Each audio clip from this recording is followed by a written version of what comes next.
नमस्कार, राम राम आणि जय श्री कृष्ण सर्वांना। आज आपण श्रीकृष्णाची एक अद्भुत कथा ऐकणार आहोत, जी आपल्याला जीवन जगण्याची प्रेरणा देते। कथा वृंदावनातील आहे, जिथे भगवान श्रीकृष्ण गोपी आणि गोपाळांसह राहत होते। एके दिवशी जेव्हा सर्व गोपी आणि गोपाळ मधुर गाणी गात आणि नाचत होते, तेव्हा मृदंगाचा ताल हवेत गुंजला। सर्वांनी पाहिले की समोर भगवान श्रीकृष्ण बासरी वाजवत उभे आहेत। त्याच्या चेहऱ्यावर हसू आणि डोळ्यात चमक होती। गोपी आणि गोपाळांनी श्रीकृष्णाला वेढले आणि त्यांचे दिव्य मनोरंजन पाहू लागले। काही वेळाने श्रीकृष्ण बासरी वाजवत थांबले आणि हसत हसत म्हणाले, मित्रांनो, जीवनाचा मार्ग कधीच सरळ नसतो। जंगलात काटे असतील, पर्वत असतील, नद्या असतील, पण लक्षात ठेवा, हे अडथळे पार केल्यावरच आपण आपले ध्येय गाठू शकतो।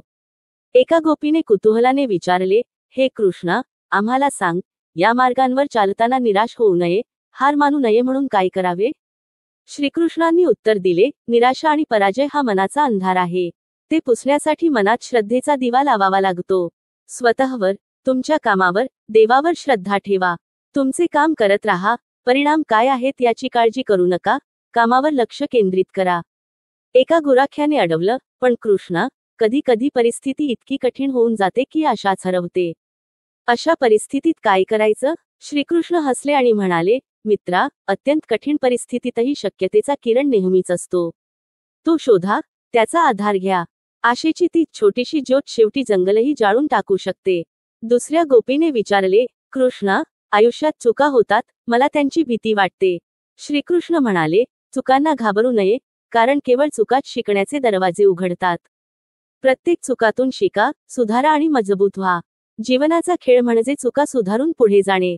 श्रीकृष्णाच्या बोलण्याने गोरक्षकांच्या चेहऱ्यावर एक नवा उत्साह संचारला होता। त्याच्या मनात विश्वासाचा दिवा पेटला होता। श्रीकृष्णाने पुन्हा आपली बासरी वाजवली आणि हा संदेश त्या मधुर आवाजात गुंजला। आयुष्याचे सार आहे पुढे चालत राहणे, विश्वासाने, प्रेमाने, आशेने।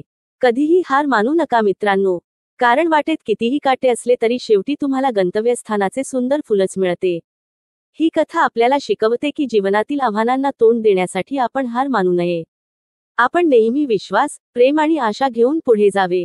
आपण आपल्या चुकांमधून शिकले पाहिजे आणि त्यातून पुढे गेले पाहिजे। काम करत राहिले पाहिजे आणि परिणामांची चिंता न करता कामावर लक्ष केंद्रित केले पाहिजे। चला, आपण सर्वांनी मिळून श्रीकृष्णाचा हा संदेश आपल्या जीवनात अंमलात आणूया।